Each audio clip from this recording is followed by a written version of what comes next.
பிரியமானவர்களே, நீடிய வாழ்வை குறித்து பார்த்து கொண்டிருக்கிறோம். நீடிய வாழ்வு முற்றிலும் கர்த்தருடைய கரத்திலே இருக்கிறது என்பது அநேகருடைய நம்பிக்கை. ஆனால் தேவன் நமக்கு சத்திய வேதத்தை கொடுத்திருக்கிறார். அதிலே சில நிபந்தனைகளை கொடுத்திருக்கிறார். அதை கவனிக்கும் பொழுது நாம் நீடித்து வாழலாம். வேதத்திலே ஒரு வசனத்தை வாசிக்கிறேன். சங்கீதம் புஸ்தகம் 92வது அதிகாரம், சங்கீதம் 92:12.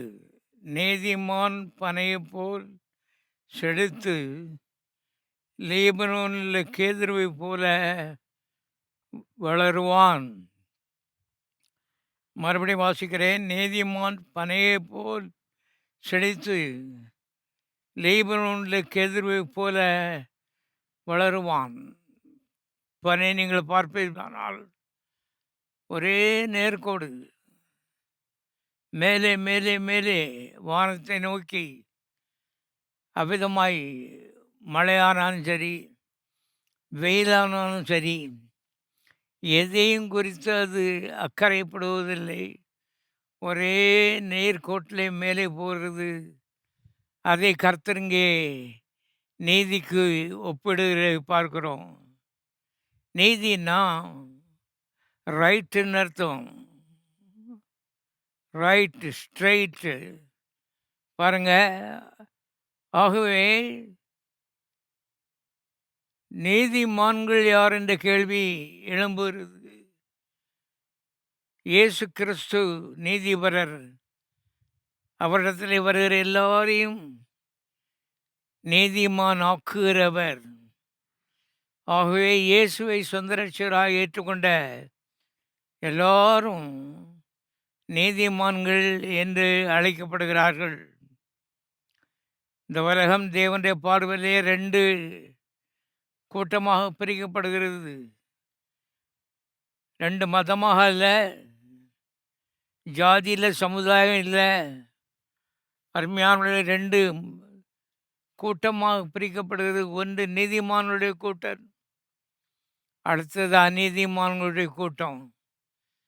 பாருங்கள், நீங்கள் இந்த காலை வேளையிலே எந்த கூட்டத்தில் இருக்கிறீர்கள்? நீதிமான்களாக இருப்பீர்கள். ஆனால் பாக்கியவான்கள் என்று சொல்லுகிறேன் என்றால் 800 கோடி மக்கள் இன்றைக்கு அறிவில்லாமல் எதையோ மாயான மதங்களை தேடி வாழ்க்கையிலே நொந்து போய் வெந்து போய் வெறுமையாக வாழ்ந்து கொண்டிருக்கும் பொழுது நமக்குள்ளே இயேசு வந்து நம்மை நீதிமான்கள் ஆக்கியிருக்கிறார். அவருடைய இரத்தத்தினாலே அநீதிகள் எல்லாவற்றையும் அகற்றி சமாதானத்தை கொடுத்திருக்கிறார்.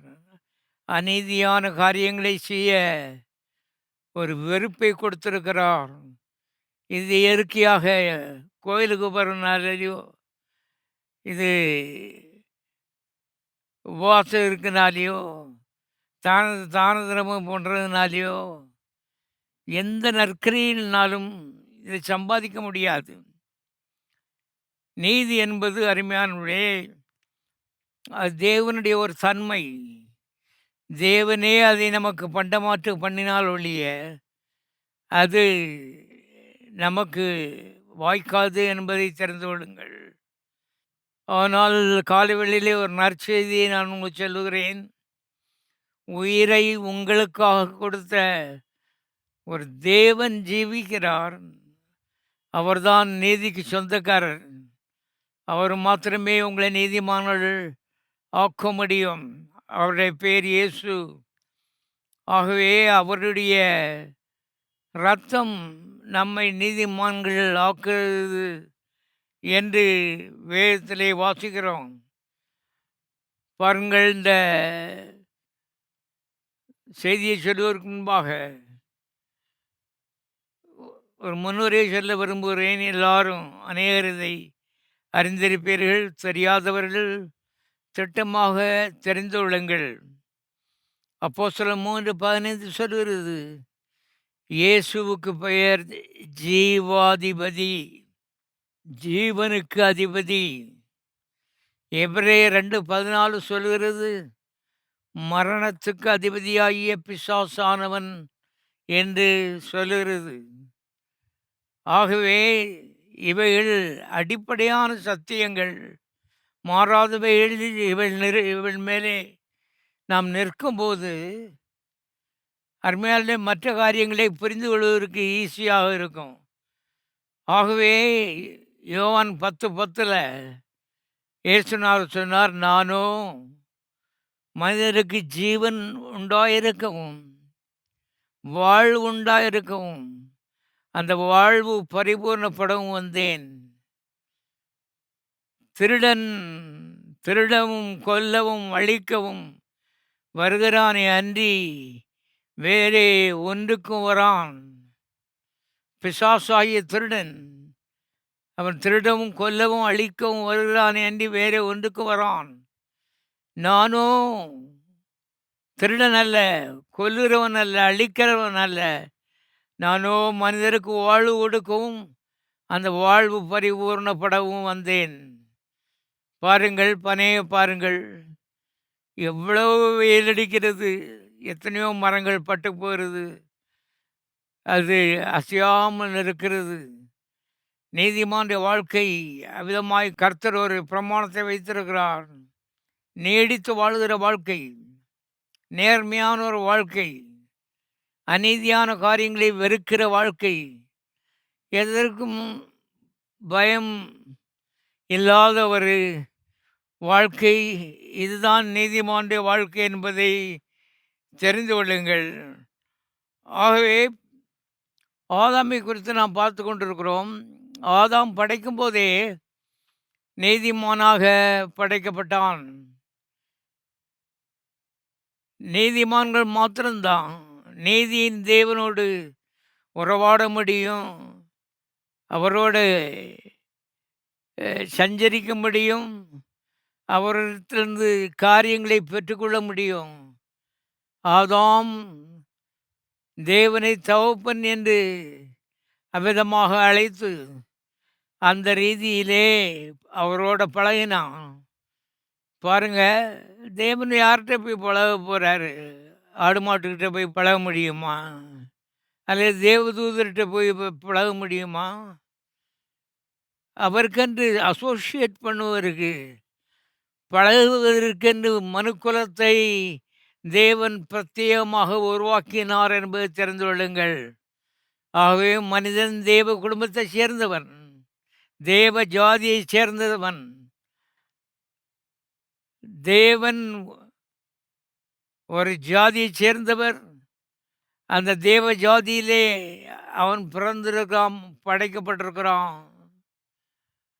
தேவதூதர்கள் தேவ ஜாதி அல்ல, அவர்கள் வேலைக்காரர்கள் என்று எழுதப்பட்டிருக்கிறது.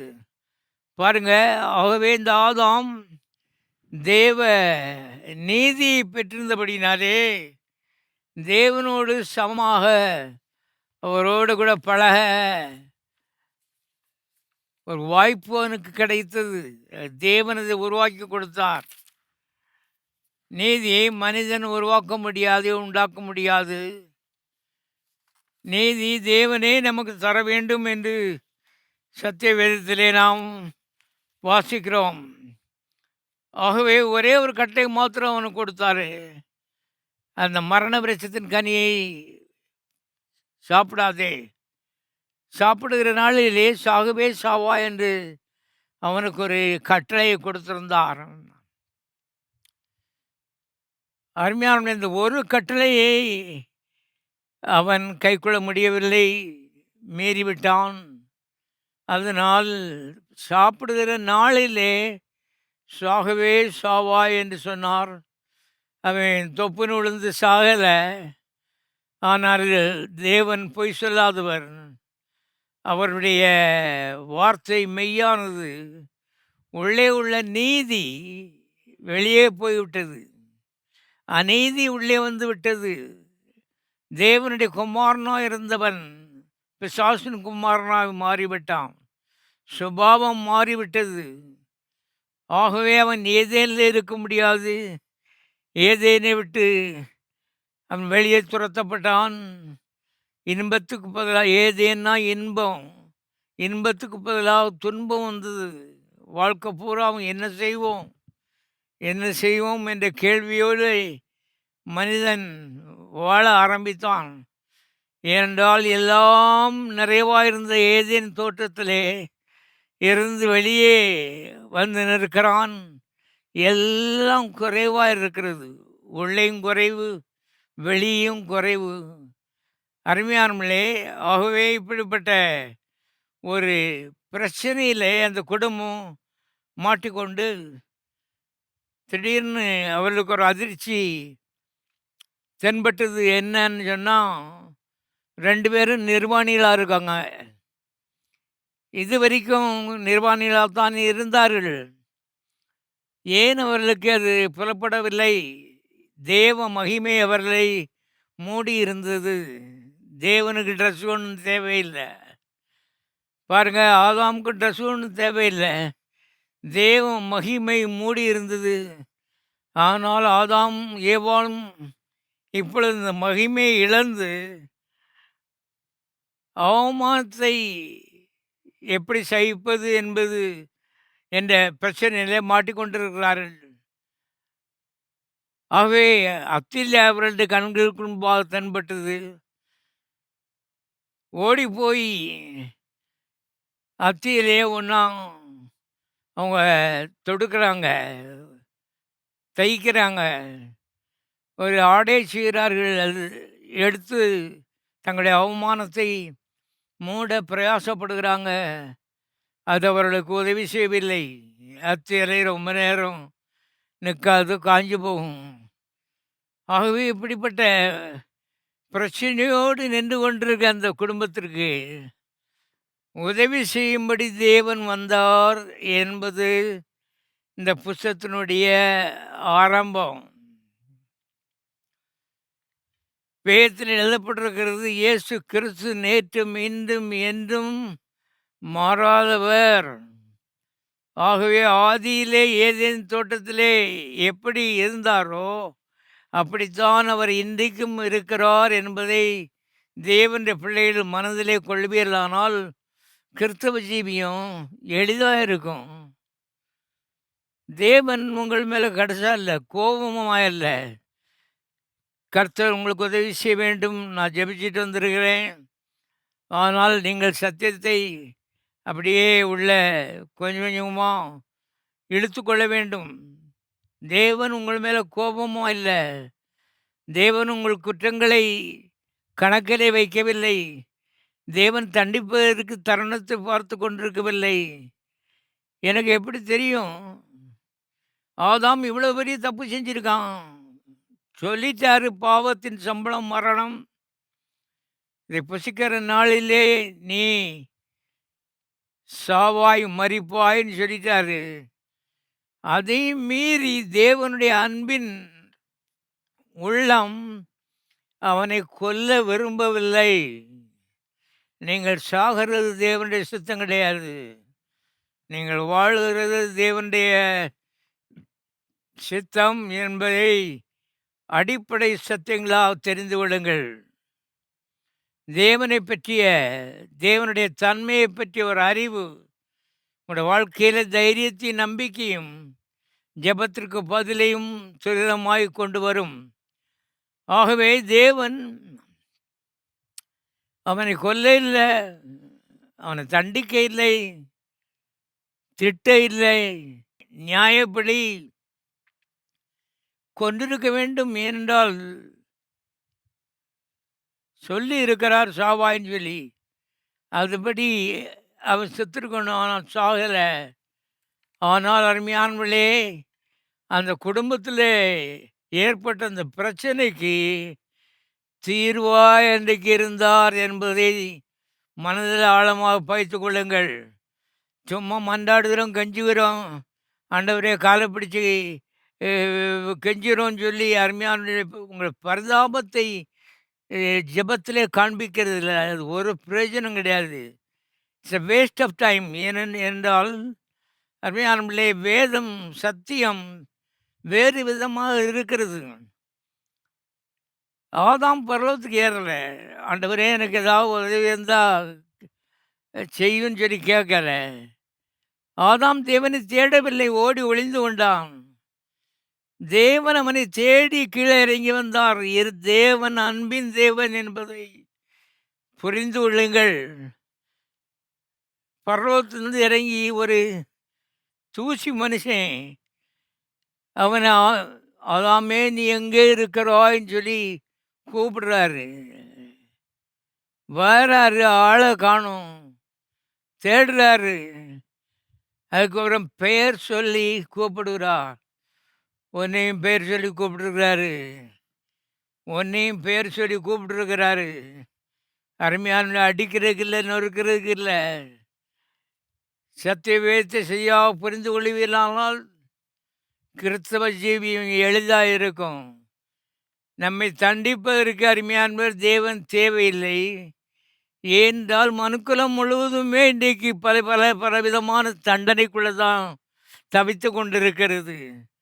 அவருடைய பிரச்சனைக்கு பதிலாக அன்றைக்கு ஏதேன் தோட்டத்தில் இறங்கினார். இன்றைக்கும் இந்த காலை வேளையிலே உன்னுடைய பிரச்சனைக்கு பதிலாக கர்த்தர் கீழே இறங்கியிருக்கிறார். உன்னுடைய பிரச்சனைக்கு பதிலாக உன்னை பேர் சொல்லி அழைக்கிறார். உன்னுடைய பிரச்சனைக்கு பதிலாக தீர்த்து வைக்கும்படி, கண்ணீரை துடைக்கும்படி, உனக்கு உதவி செய்யும்படி இயேசு நம்மத்திலே அசைவாடி கொண்டிருக்கிறார் என்பதை சொல்லுகிறேன். அருமையானவர்களே, இயேசு கிறிஸ்து நேற்றும் இன்றும் என்றும் மாறாதவர் என்று எழுதப்பட்டிருக்கிறது. ஆக அன்றைக்கு என்ன செய்தாரோ அதை தான் இன்றைக்கும் அவர் செய்ய போகிறார் என்பதை தெரிந்து கொள்ளுங்கள். தேவனை பற்றி பயப்படுறதுக்கு ஒரு கோயில் தேவையில்லை. தேவன் இரக்கமுள்ளவர், அன்புள்ளவர், உதவி செய்கிறவர், பிரச்சனைக்கு தீர்வு காண்பிக்கிறவர் என்பதை சொல்லி கொடுக்கத்தான் சபை, கோவில் இருக்கிறது. அருமையானவர்களே, ஆகவே அவர் எவ்வளோ முயற்சி பண்ணியும் அவருடைய நிர்வாணம் அவமானம் தொலைல, பிரச்சனை தீரல. தேவன் வந்தார், பிரச்சனைக்கு தீர்வு கண்டார், அவருடைய பிரச்சனையை முடித்து வைத்தார். பாருங்கள், மறுபடியும் இந்த ஆதாம் தகப்பனே அப்பா என்று கூப்பிடக்கூடிய ஒரு சிலாக்கியத்தை அவனுக்கு கர்த்தர் உண்டாக்கி கொடுத்தார். அவன் வெகு நாள் பூமியிலே வாழ்ந்தான். பாருங்க, சாகவே சாவான்னு சொன்னார். உடனே செத்து போல. எல்லாம் தேவனுடைய இரக்கத்தின் செயல்கள் என்பதை தெரிந்து கொள்ளுங்கள். பல 100 ஆண்டுகள் அதற்கப்புறம் ஆதாம் உயிரோடு தான் இருந்தான். பாருங்க, அத்தனையும் கிருபை என்பதை தெரிந்து கொள்ளுங்கள். எந்த நாசில ஓடுற அந்த சுவாசம் அது நின்றுட்டுன்னா இட் இஸ் ஃபினிஷ்டு, முடிஞ்சுது, அவ்வளோ கதை, அவ்வளவுதான். ஆதாமுக்கு அப்படி தான் நடந்திருக்கணும். ஆனால் அவன் பல 100 ஆண்டுகள் வாழ்ந்தான் என்று சத்திய வேதம் சொல்லுகிறது. நீ உங்களை செத்து போவேன்னு சொல்லி பிசாசு அவன்கிட்ட போய் பேசிகிட்டு இருக்கான். நீ நீடித்து வாழ்வாய் என்று கர்த்தர் சொல்லுகிறார். நீ எதை விசுவாசிக்க போகிறாய், அதுதான் ரொம்ப முக்கியம். ஆதாம் தேவனை விசுவாசிக்கவில்லை. அது அவனுக்கு நஷ்டத்தையும் கஷ்டத்தையும் துன்பத்தையும் கொண்டு வந்தது. இன்றைக்கு மனிதர்கள் கஷ்டப்படுறதுக்கு அடிப்படை காரணம் அவிசுவாசம். என்ன அவிசுவாசம்? தேவன் நல்லவர் என்பதை குறித்த ஒரு அறிவில்லாமை. வேதம் சொல்கிறது, என் ஜனங்கள் அறிவில்லாமல் சங்காரமாகிறார்கள். சத்தியத்தை அறிவீர்கள், அந்த அறிவு உங்களை விடுதலை ஆக்கும், ஆச்சரியமான விடுதலை உண்டாக்கும். ஏனென்றால் அவரால் முடியாத காரியம் எதுவுமே கிடையாது என்பதை நீங்கள் திட்டமாய் புரிந்து கொள்ளுங்கள். ஆகவே பாவம் செய்தது ஆதாம், சாக வேண்டியது ஆதாம். ஆனால் செத்தது ஒரு குற்றமில்லாத ஆடு. இதுதான் கதை. இந்த பைபிள் கதையினுடைய சாராம்சம் இதுதான். அந்த ஆட்டுக்குட்டி இயேசு கிறிஸ்து வருங்காலத்திலே பழைய ஏற்பாட்டிலே உள்ளதெல்லாம் நிழல், புதிய ஏற்பாட்டிலே இருக்கிறதெல்லாம் நிஜம். புதிய ஏற்பாட்டிலே அந்த இயேசு வந்து விட்டார். நாம் இன்றைக்கு நிஜத்தின் காலத்தில் வாழ்ந்து கொண்டிருக்கிறோம், பாக்கியத்தின் காலத்தில் வாழ்ந்து கொண்டிருக்கிறோம். தேவ நீதியை பெற்றுக்கொள்வது ரொம்ப லேசு. அவர் வந்து விட்டபடினாலே அவரை உள்ளே அழைக்கும் பொழுது, கடவுள் உள்ள வரும்போது பிசாசனுடைய அநீதியில் வெளியே ஓடி விடுகிறது.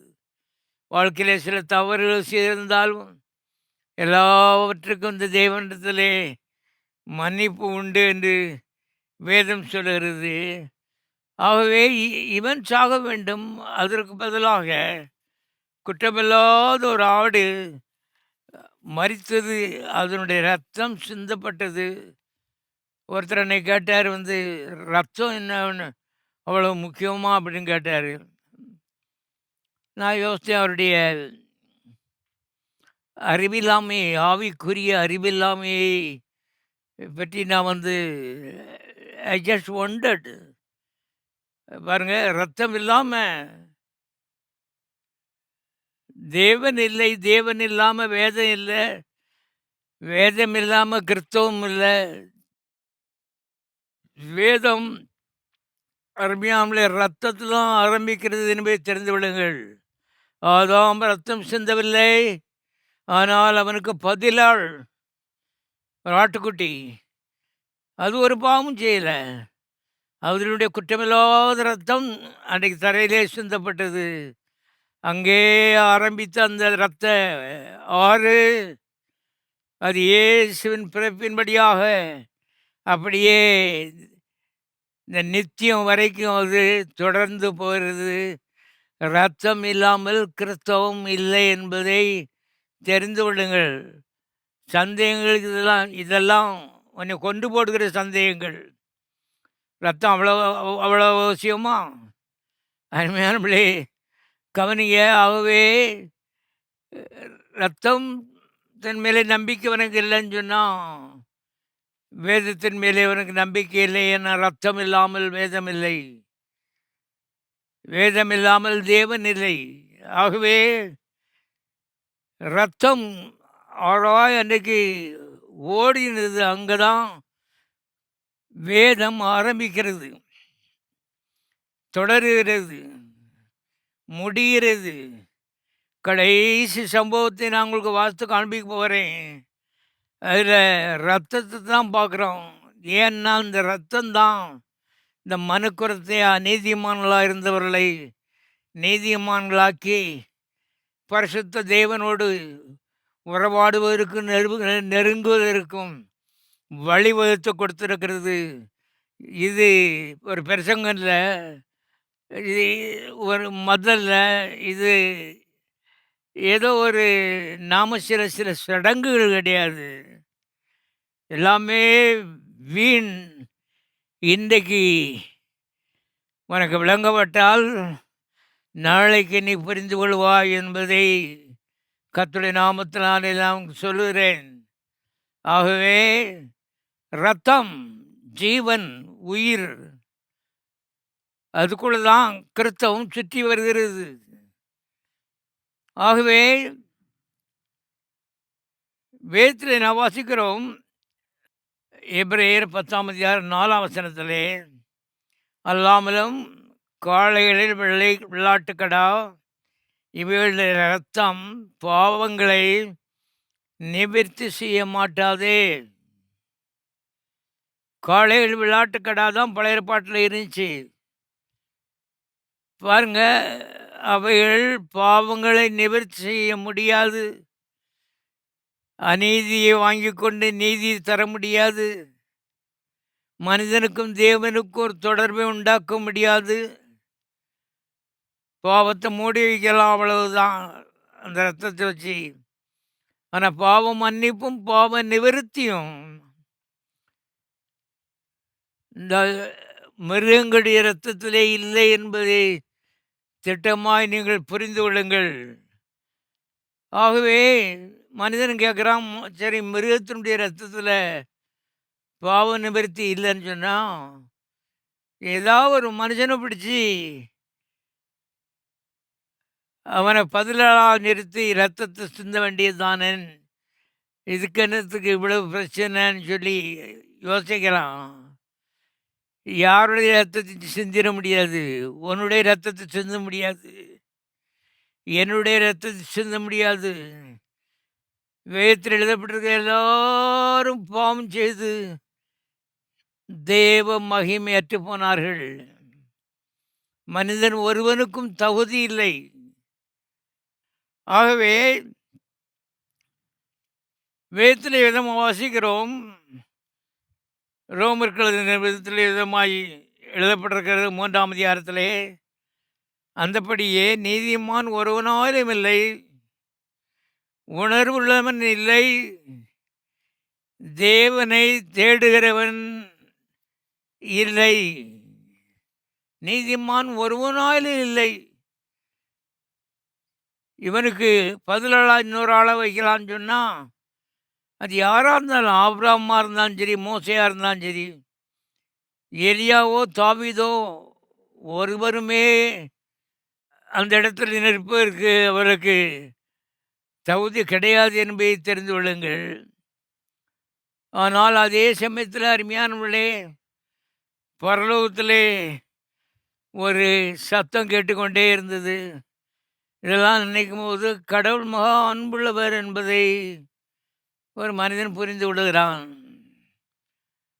அன்புள்ளவர் என்று புரிந்து கொள்ள பிறகு ஜெபங்கிறது ஒரு போர் அடிக்கிற மாதிரி தெரியாது. பாருங்கள், இன்றைக்கி ஜெபம்னா ஜெபிச்சு தொலைக்கணுமா, அரை மணி நேரம் 3/4 மணி நேரம், எப்போ ஜெபம் முடியும்னு சொல்லி அநேக தலையை உயர்த்திட்டு தான் இருக்காங்க. பாருங்கள், ஏன்னா அநீதிமான்களுக்கும் ஜெபத்துக்கும் அவ்வளவு உறவு கிடையாது.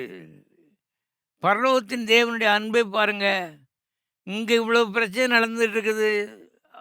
ஆடு மாடுகள் ரத்தம் பொருந்தாது, எந்த மனுஷனுடைய ரத்தமும் பொருந்தாது.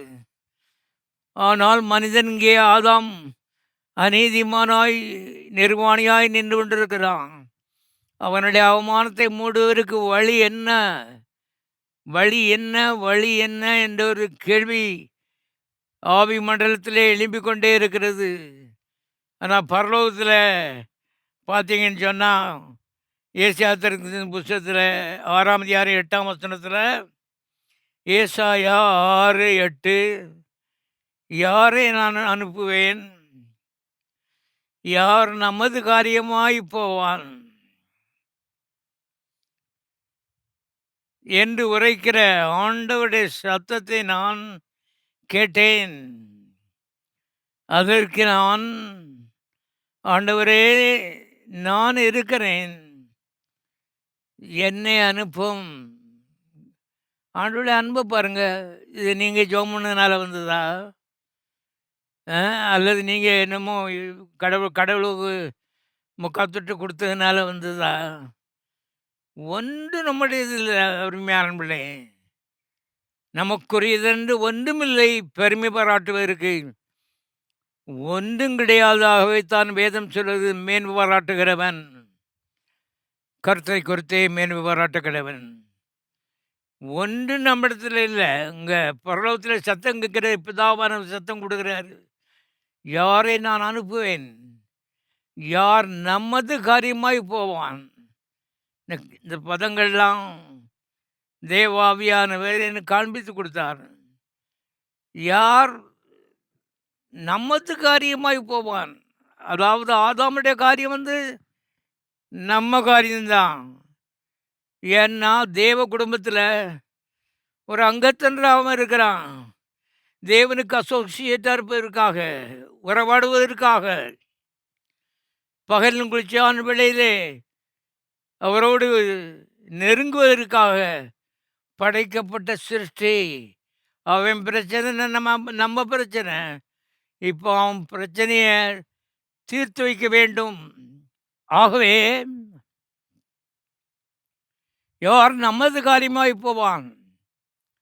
ஆண்டவராய் இயேசு கிறிஸ்து தேவனாயிருந்தும் அவர் மனுஷன் மேலே, ஆதாம் மேலே அவ்வளவு பாசமும் அக்கறையும் வச்சிருந்ததுனால அவனுடைய அவமானத்தை மூடுவதற்காக அவர் இந்த பூமிக்கு மிஷனரியாக இறங்கி வருவதற்காக முதல் ஒப்பு கொடுத்தார் என்பதை தெரிந்து கொள்ளுங்கள். பூலோகத்துக்கு வந்த முதல் மிஷனரி இயேசு கிறிஸ்து தான். மிஷனரின்னு சொன்னால் என்ன அர்த்தம்னு கேட்டால், அவர் மேலும் மற்றவருடைய பாரத்தை நீக்குகிற ஒரு மனுஷன், மற்றவருடைய பிரச்சனைக்கு தீர்வு காண்கிற மனிதன், மற்றவருடைய பாடுகளுக்கு முடிவு கட்டுகிற ஒரு மனிதன், மற்றவர்கள் தப்பு செய்தார்கள் அதற்காக தண்டிக்கப்படுவதற்கு ஆயத்தமாக இருக்கிற ஒரு மனிதன். அப்படிப்பட்ட மனிதனாய் இயேசு கிறிஸ்து இந்த பூலோகத்திலே வந்தார். இன்றைக்கு மக்கள் ஓன் சபையா ஏன் சபையான்னு சண்டை போட்டுட்டு இருக்கும்போது, பரலோகத்தில் அருமையானவர்களே, தேவன் மக்கள் மேலே கர்சனையாக இருக்கிறார். அவர் வாழ வேண்டும், விழுந்து போகக்கூடாது, உயர வேண்டும், தாழ்ந்து போகக்கூடாது, பிரச்சனையில் சிக்கி தவித்து பாடுபடக்கூடாது, கட்டவிழ்க்கப்பட்டு சுயாதீனமாய் வாழ வேண்டும் என்று உன்னதமான நோக்கத்தோடு சொர்க்கத்தை விட்டு தியாகியாய் இயேசு என்கிற பேரில் மனிதனாய் இந்த பூலோகத்திலே வந்தார். சொர்க்கத்தை விட்டு இறைவன் மனிதனாய் இந்த பூலோகத்துக்கு வந்தால் அவருக்கு அவதாரம்னு பேர். ஆகவே ஒரு அவதாரம் உண்டு, அவருடைய பெயர் இயேசு என்பதை தெரியாவிட்டால் நீங்கள் தெரிந்து கொள்ளுங்கள். இதெல்லாம் விளங்காட்டா பின்னால் விளங்கும், ஆனால் அது பிந்தி போகும். இன்றைக்கி விளங்கிச்சின்னு சொன்னால் நாம் வாழ வேண்டிய விதத்திலே வாழுவோம். ஆகவே இயேசு மனுக்குலத்தினுடைய பாவத்தை, அதன் பாரத்தை, அதனாலே அந்த பிரச்சனையை தீர்த்து வைப்பதற்காக இரட்சகராக இந்த பூலோகத்திலே வந்தவர் என்பதை தெரிந்து விடுங்கள். அவர் 100க்கு 100 மனிதன், 100க்கு 100 தேவன். முற்றிலும் அவர் மனிதன் என்று சொல்லிவிட முடியாது. ஏனென்றால் மனிதன் செய்ய முடியாத காரியங்களை அவர் இந்த பூலோகத்திலே அவர் செய்து காட்டினார். தெய்வத்தினுடைய ஒரு பகுதி என்பதை அவர் இந்த உலகத்துக்கு எடுத்து காட்டினார். அருமையானவர்களே, வேதத்தில் நான் வாசிக்கிறோம், பிலிப்பியரிலே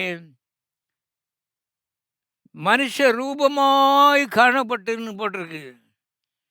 அதாவது அநேக பிரசியமாக இருக்குது. அது ஒரு ஆச்சரியமான ஒரு காரியம். தேவன் மனிதனாக வருவது என்பது விந்தை. ஆனால் ஆதாமுக்காக, ஆதாமுடைய நிர்வாணம் மூடப்பட வேண்டும் என்பதற்காக இயேசு கிறிஸ்து கல்வாரி சிலுவிலே நிர்வாணியாய் தொங்குவதற்கு ஆயத்தமாய் இந்த பலவத்திலே இறங்கி வந்தார் என்பதை தெரிந்து விடுங்கள். இதுதான் கிறிஸ்தவ ஜீவியம், இதுதான் ஊழியம் என்பதை தெரிந்து விடுங்கள். அநேக ஊழியக்காரருக்கு தெரியாதனால இன்றைக்கி ஊழியக்காரரே சண்டை போட்டுக்கிட்டு இருக்காங்க. வேலை நடக்கிற வேலை என்னென்னு சண்டை போடுற வேலை. அருமையானுடைய கவனிங்க, ஏன் அறிவில்லை, ஜனங்கள் அறிவில்லாமல் சங்கரமாகிறார்கள். கிறிஸ்தவ ஜீவம் என்பது தியாக ஜீவியம் என்பதை தெரிந்து விடுங்கள். மற்றவர்களுக்காக நம்மை அருமையானே பித்து கொடுக்கின்ற ஒரு அனுபவம்.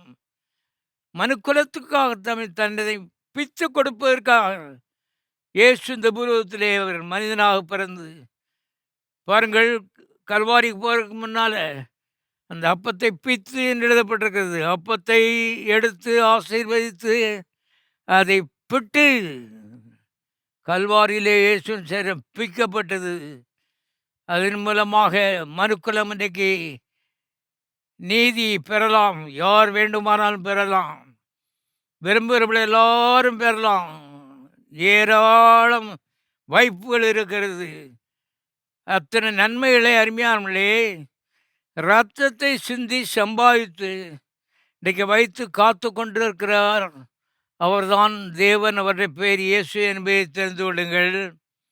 ஆகவே யோவான் சுவிசேஷம் 14ஆம் அதிகாரம் 6ஆம் வசனத்திலே சொன்னார், நானே வழியும் சத்தியமும் ஜீவனுமாயிருக்கிறேன் என்றார்.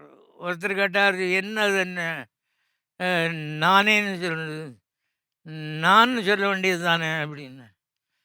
உனக்கு அறிவில்லைப்போ, நானே தான். நான் சொன்னால் தப்பு. ஏன்னா அநேக நான்கள் இந்த உலகத்தில் அநேகர் கடவுளாக இருக்கு பிரயாசப்படுகிறார்கள். ஒவ்வொருத்தையும் கடவுள் ஆயிரம்னு சொல்லி பாருங்க, உபவாசம் இருந்தே செத்தே போகிறாங்க. கடவுள் ஆகலை, நரகத்தில் போய் சேர்ந்துட்டான், அவ்வளோதான். கவனிங்க. ஆகவே யாரும் கடவுளாக முடியாது. நானே வழியும் சத்தியம் ஜீவனுமாய் இருக்கிறேன் என்றால் அருமையானவர்களே, நானே தான் அந்த அநீதியை பிடுங்கி எறிந்து விட்டு நீதியை உள்ள வைக்க முடியும். நானே தான் இந்த அவமானத்தை மறைத்து விட்டு நீதியின் சால்வையை போர்த்த முடியும். நானே தான் மனிதனுடைய சொல்லி முடியாத கவலைகளுக்கும் கண்ணீர்களுக்கும் பதிலாக இருக்கிறேன் என்று இயேசு சொல்கிறதை பார்க்கிறோம். ஆகவே அருமையானவர்களே, இந்த காலவேளையில் இயேசுவை ஏற்றுக்கொள்ளாதவர்கள் இயேசுவே என்று உள்ளத்துக்குள்ள வாரும் என்று அவருக்கு ஒரு அழைப்பு கொடுங்கள். ஏற்கனவே அழைப்பு கொடுத்தவர்கள் நீதிமான்களாய் வாழும்படி தீர்மானம் பண்ணுங்கள். இந்த நீதியிலே வளர வேண்டும். இந்த தேவனோடு இன்னும் பழக வேண்டும். நீதிபரனாகிய அந்த இயேசுவை போல மாற வேண்டும். எதற்காக அழைக்கப்பட்டிருக்கிறோம் என்பது உங்களுக்கு தெரியுமா? புதிய ஏற்பாட்டில் அருமையானவர்களே, ரோமர் 8:29 நான் வாசிக்கிறோம், தேவகுமாரனாகிய இயேசுவின் சாயலாய் நாம் மாறுவதற்காக அழைக்கப்பட்டிருக்கிறோம். அவரை போல நீதிபரரை எங்கும் கண்டுபிடிக்க முடியாது. அவரோட பழகுனா அந்த நீதி நம்மகிட்ட ஒட்டிக்கிடும்.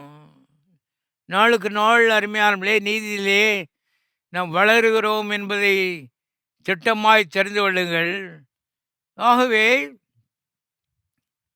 இந்த தேவனுடைய இரக்கத்தை பழைய ஏற்பாட்டு காலத்திலே ஒரு சிலர், 1000 ஒருவர் அறிந்து வைத்திருந்தார்.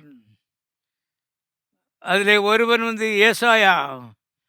பாவம் செய்து அருமையானவர்களே,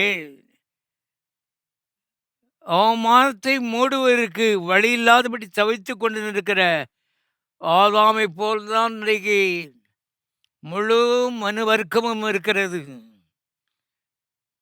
கொஞ்சம் பேர் நீதிமான்களாக்கப்பட்டிருக்கிறார்கள், மிச்ச பேர் கோடி பேர் நரகத்துக்கு போய் கொண்டிருக்கிறார்கள். அருமையானவர்களே, உண்மையை சொல்லணும், மறைக்கிறதில் ஒரு பிரயோஜனம் இல்லை. பாருங்க, இன்றைக்கு சிரிக்கிறவர்கள் அநேக அழகு போகிறார்கள். இன்றைக்கு அருமையானவர்களே, அறிவை தேடாதவர்கள், தேவனை பற்றி அறிவை தேடாதவர்கள், ரொம்ப படித்தவர் அன்றைக்கு தேடுவார்கள், கொடுப்பதற்கு ஒருவரும் இல்லை. அப்படிப்பட்ட நாள் வரப்போகிறது என்பதை தெரிந்து கொள்ளுங்கள். ஆகவே அவ்விதமான அறிவை பெற்று வைத்திருந்த மனுஷன் ஏசாயா. அவன் இவ்விதமாய் இயேசு தேவன் இந்த பூலோகத்தில் இயேசுங்கிற பேரில் வந்து தம்மைத்தாமே அருமையானவர்களே அவர் பலியாக அருமையானவர்களே ஒப்பு கொடுத்து ஒரு அபாரமான ஒரு காரியத்தை செய்திருக்கிறார் என்பதை எழுதி கொண்டு போகிறான். பாவம் செய்தது மனுக்குலம், சாக வேண்டியது மனுக்குலம், பாதாளத்தில் இறங்க வேண்டியது மனுக்குலம், நிச்சயமாய் பாதிக்கப்படுவது மனுக்குலம். இதை காரணம் இவர்கள் செய்த தப்புக்கு இதெல்லாம் வருகிற தண்டனை. ஆனால் அருமையான விளையாட கண்களுக்கு முன்பாக சத்தியத்தை பார்க்கிறான். அன்பின் தேவன் மனுக்குலத்துக்கு இது முடியாதுங்கிறது தெரிஞ்சு பரலோகத்தை விட்டு இந்த பூலோகத்துக்கு அவர் இறங்கி வருகிறார். எதற்காகன்னு சொன்னால் தம்மை தாமே பலியாக ஒப்பு கொடுப்பதற்காக.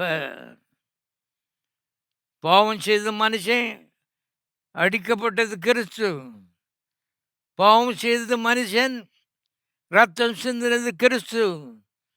பாவம் செய்தது ஒரு மனுஷன் மரித்தது கிறிஸ்து. அந்த கிறிஸ்துவின் சிந்தப்பட்ட இரத்தத்தின் மூலமாக மனிதன் நீதிமானாகிறான். நீதியை ஒருவேளை இழந்து விட்டால் அதை புதுப்பிக்கப்படுவதற்கு வாய்ப்பை இந்த ரத்தம் கொடுக்கிறது.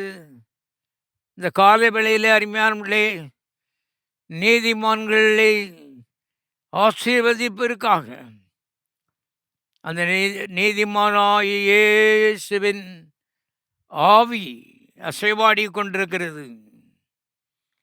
உங்களுக்கு எந்த நன்மை வேண்டுமானாலும் அருமையானவர்களே, வெகு சமீபத்தில் இருக்கிற என்று கர்த்தருடைய ஆவியானவர் சொல்கிறார். விசுவாசத்தோடு நம்பிக்கையோடு 2 கரம் நீட்டி அருமையானவர்களே வாங்கி சொந்தமாக்கி கொள்ள வேண்டியது மனிதனுடைய பொறுப்பு என்பதை தெரிந்து கொள்ளுங்கள். இந்த ஏசாவை பற்றி ஒரு சில காரியங்களை தொடர விரும்புகிறேன். இயேசு பிறப்பதற்கு 700 ஆண்டுகளுக்கு முன்பதாக ஏசாயா வாழ்ந்தான். பாருங்கள், அவன் ஏசாயா 63வது அதிகாரம், ஏசாயா 63வது அதிகாரம் 1ஆம் வசனத்தில் இவ்விதமாக எழுதுகிறான். ஏதோமிலும் அருகிலும் உள்ள போஸ்ரா பட்டணத்திலிருந்து இருந்தும் சாயம் தீர்த்த வஸ்திரங்கள் உடையவராகவும் மகத்துவமாய் உடுத்திருக்கிறவராகவும் தமது மகத்தான வல்லமையிலே எழுந்தருளினர் ஆகவும் வருகிற இவர் யார்? நீதியாய் பேசி ரட்சிக்க வல்லவராகிய நான் தானே. கடைசி வரிய வாசிக்கிறேன். நீதியாய் பேசி ரட்சிக்க வல்லவராகிய நான் தானே. அங்கே சொன்னார், நானே வழியும் சத்தியமும் ஜீவனுமாயிருக்கிறேன். இங்கே சொல்கிறார், ரட்சிக்கிற வழி நான் தானே. ஒரே வழி. மனிதனை அநீதியிலிருந்து நீதிக்கு திருப்புவதற்கு ஒரே ஒரு வழி நான் தானே. நீர் யாருன்னு கேட்டா மனிதனாக வந்த தேவன்.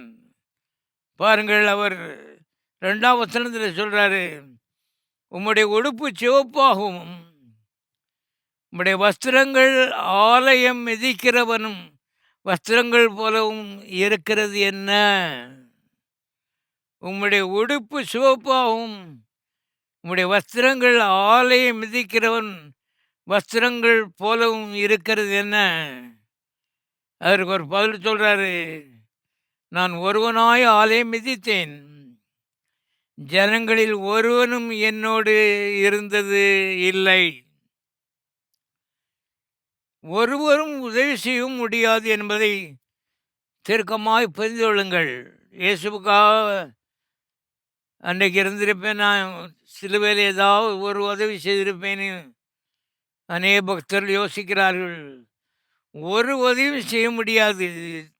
தன்னந்தனியனாய் அருமையான அவர் பட்ட பாடுகள் மூலமாக மனிதர்கள் இன்றைக்கு மனுக்களும் 800 கோடி இருக்கிறது.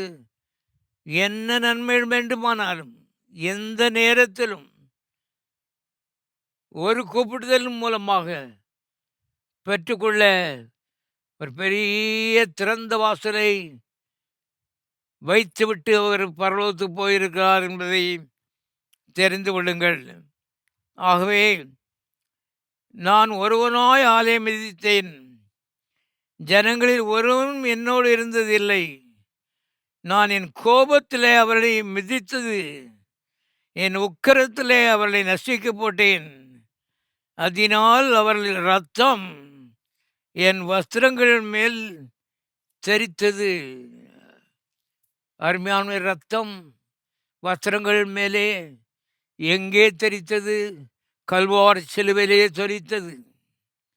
எந்த மனுஷனும் அடிக்கப்படலை, எவனும் தண்டிக்கப்படவில்லை, ஒருவனும் சாகவில்லை. எல்லாரும் பாவம் செய்து இன்னும் துணிகரமாய் பாவம் செய்வதற்கு வாய் அருமையால் விரிவாய் திறந்திருந்தார்கள்.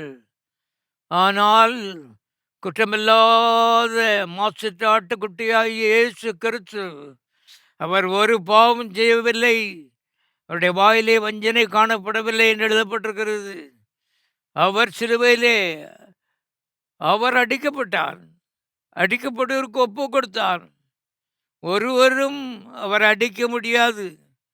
ஆனால் அவர் சொல்கிறார், நானே என்னுடைய ஜீவனை கொடுக்கிறேன், என்னுடைய ஜீவனை நானே திரும்ப எடுத்துக்கொள்கிறேன், அதை கொடுக்கவும் எனக்கு அதிகாரம் இருக்கிறது, உயிர்த்தெழுதலிலே எடுத்துக்கொள்ளவும் எனக்கு அதிகாரம் இருக்கிறது என்று யோவான் 10ஆம் அதிகாரத்திலே சொல்லியிருக்கிறதை பார்க்கிறோம். ஆகவே மனுக்குலம் நானும் நீங்களும் செய்த பாவம். யோவான் ஸ்நானகன் சொன்னான், யோவான் 1:29, யோவான் 1:29, இதோ உலகத்தின் பாவத்தை சுமந்து தீர்க்கிற தேவ ஆட்டுக்குட்டி. அவர் ஒரு பாவம் செய்யவில்லை, அவர் அடிக்கப்பட வேண்டிய ஒரு அவசியம் இல்லை. அன்றைக்கு ஏதேன் தோட்டத்தில் ஆட்டுக்குட்டி ஒரு தவறும் செய்யவில்லை, ஆனால் பதிலாளாக அது செத்தது. அதுபோல கல்வாரி சிலுவையிலே இயேசு கிறிஸ்து 33 வயதிலே வாலிப வயதிலே தனியனாய் முழு உலகத்துக்காகவும் அவர் மரித்தார் என்பதை திட்டமாய் தெரிந்து கொள்ளுங்கள். அதன் மூலமாக பாவ மன்னிப்பு, அதன் மூலமாக சமாதானம், அதன் மூலமாக நிம்மதி, அதன் மூலமாக எல்லா ஆசீர்வாதங்களும் மனிதனுக்கு இலவசமாக இன்றைக்கு கிடைக்கிறது. செய்ய வேண்டியதெல்லாம் கல்வாரியை நோக்கி பார்க்க வேண்டியது, நோக்கி பார்த்து அந்த இயேசுவின் மேலே விசுவாசம் நம்பிக்கை வைத்தால் எல்லா நீதிகளும் அருமையாக நம்மை விட்டு ஓடி போகும். நீதிமானாய் தேவனுடைய நண்பனாய் நாம் வீட்டுக்கு திரும்பி போகலாம். ஆகவே பாக்கியமான சுலாக்கியங்கள் மனிதனுக்கு கொடுக்கப்பட்டிருக்கிறது. இன்னும் வாசிக்கிறேன், என்னுடைய உடுப்பையெல்லாம் கரைப்படுத்தி கொண்டேன்,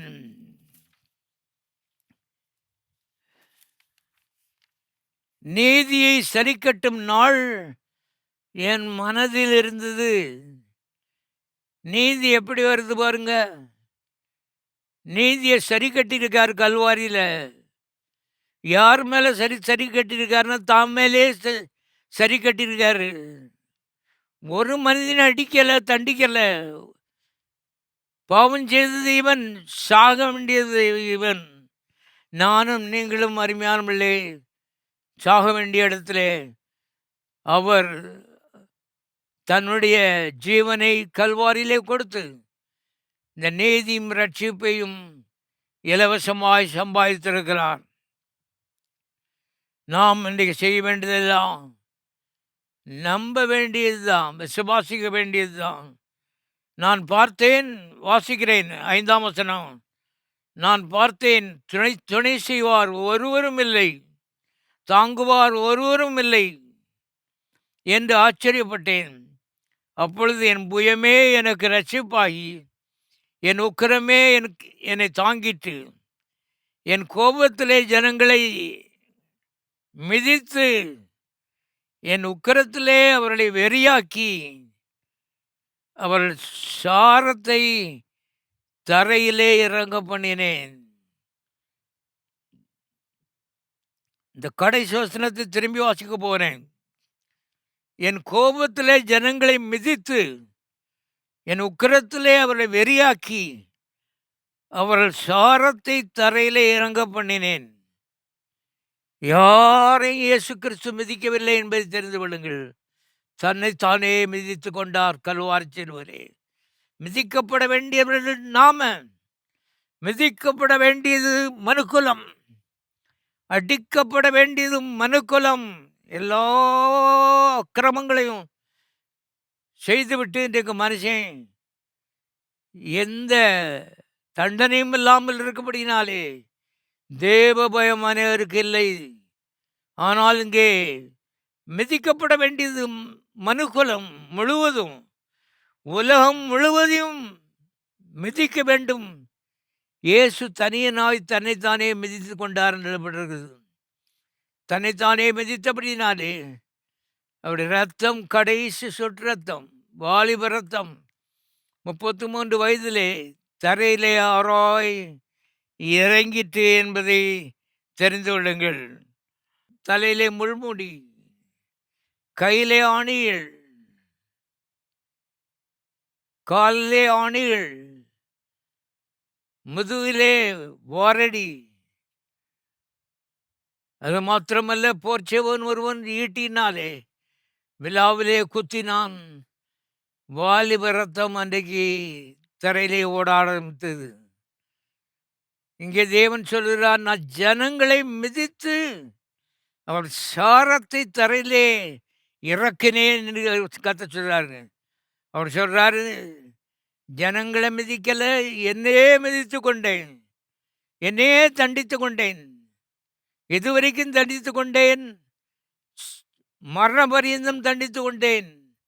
ஆகவே அவ்விதமாக தேவன் தம்மை தாமே கல்வாரி சிலுவையிலே மரண பரியந்தம் தண்டிக்கப்பட்டு இந்த ரட்சிப்பையும் பாவ மன்னிப்பையும் சமாதானத்தின் நீதியையும் மனிதனுக்கு இலவசமாக சம்பாதித்து வைத்திருக்கிறார். செய்ய வேண்டியதெல்லாம் விசுவாசித்து ஆசீர்வாதங்களை சொந்தமாக்க வேண்டியதுதான். ஆகவே இவ்வளவு ரத்தம் சிந்தி பாடுபட்டதுனாலே மனிதர்கள் இன்றைக்கு நீதிமான்களாய் மாற்றப்படுகிறார்கள். நீதி என்பது சாதாரண காரியம் இல்லை. ரட்சிப்பு என்பது சாதாரண காரியம் இல்லை. பாதாளத்துக்குள்ளே இறங்குறவன் பரலோகத்துக்கு போகிறது சாதாரண காரியம் இல்லை.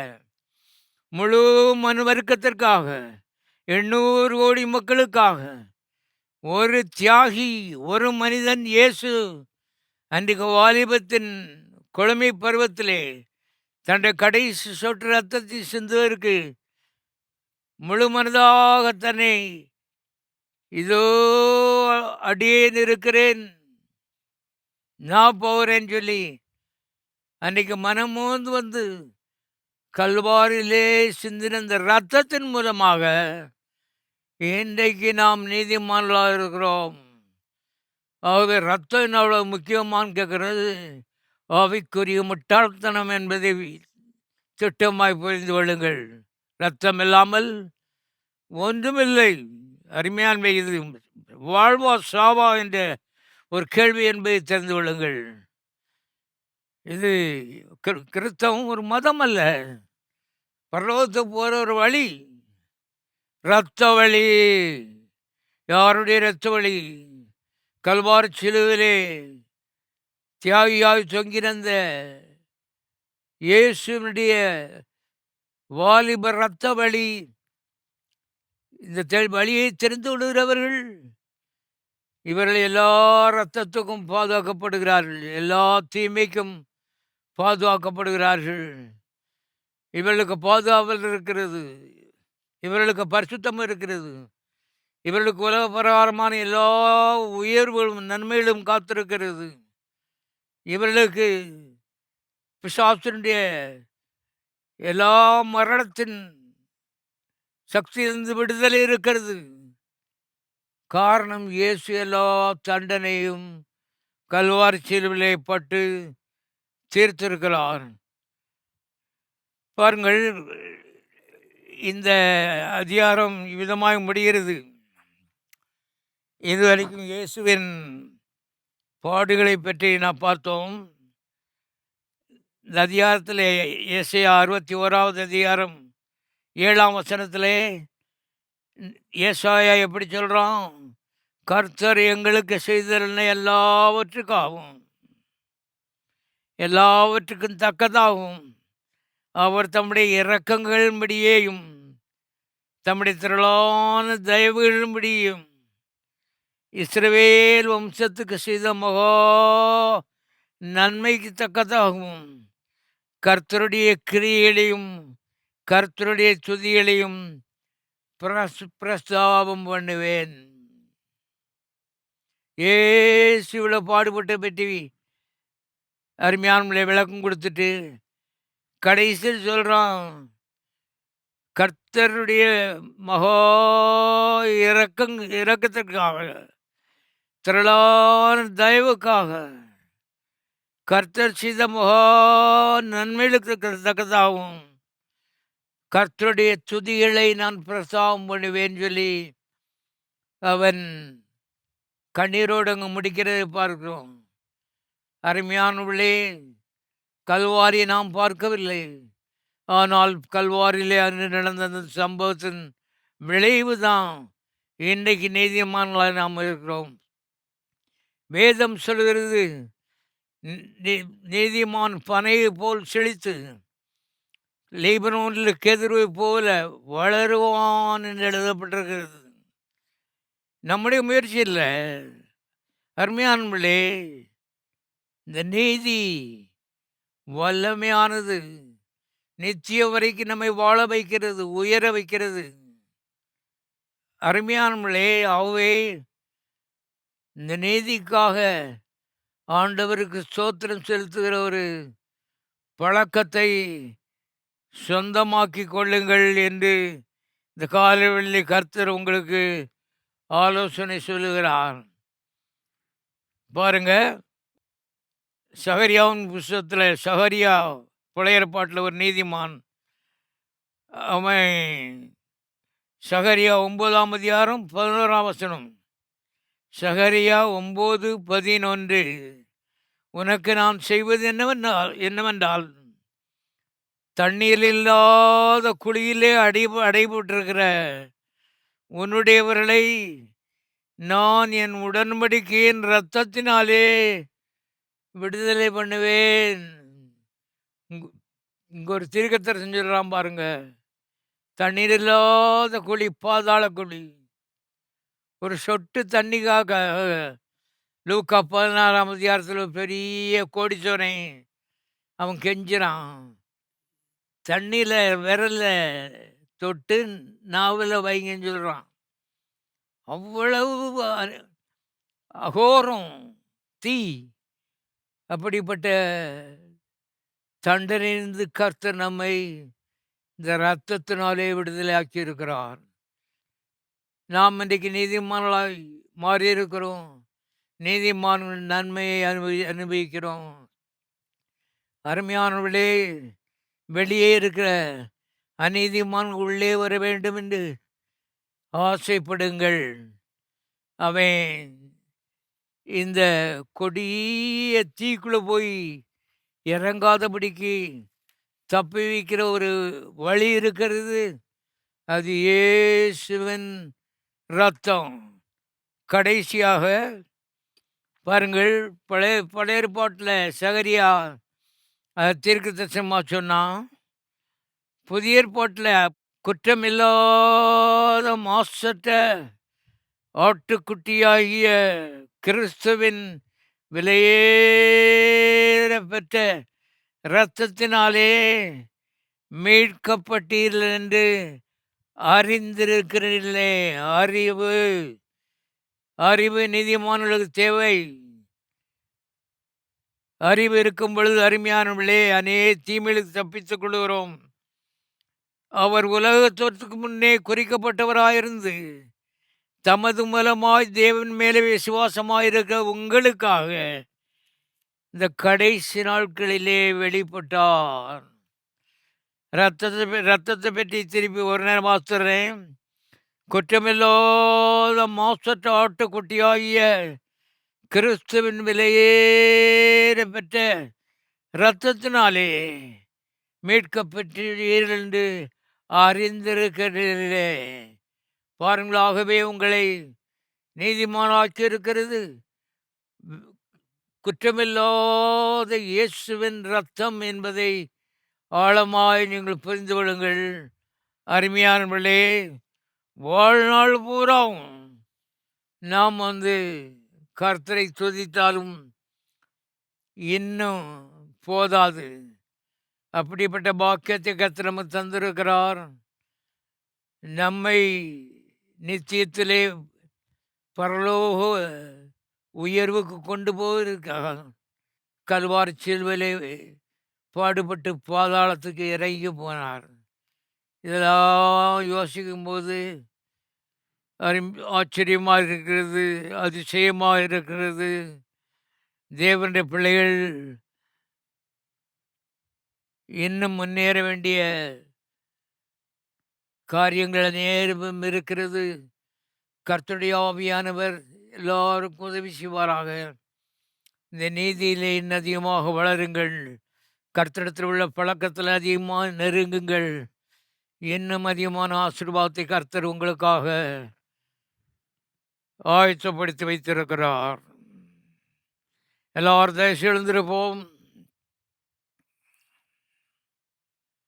எல்லாரும் கரங்களை உயர்த்தி ரத்தத்துக்காக கர்த்தரை ஸ்தோத்திரிப்போம்.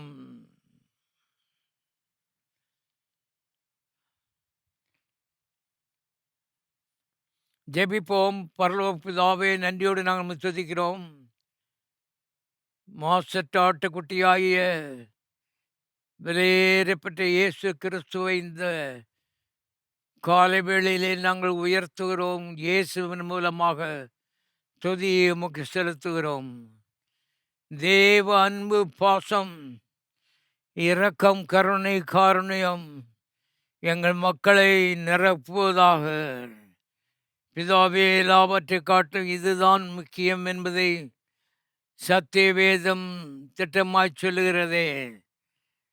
தகப்பனே, உமக்கு ஸ்தோத்திரம். அநீதிமான்கள் நீதிமான்களாக மாறுவார்களாக. இந்த நேரத்திலே இது ரட்சிப்பின் வேளை.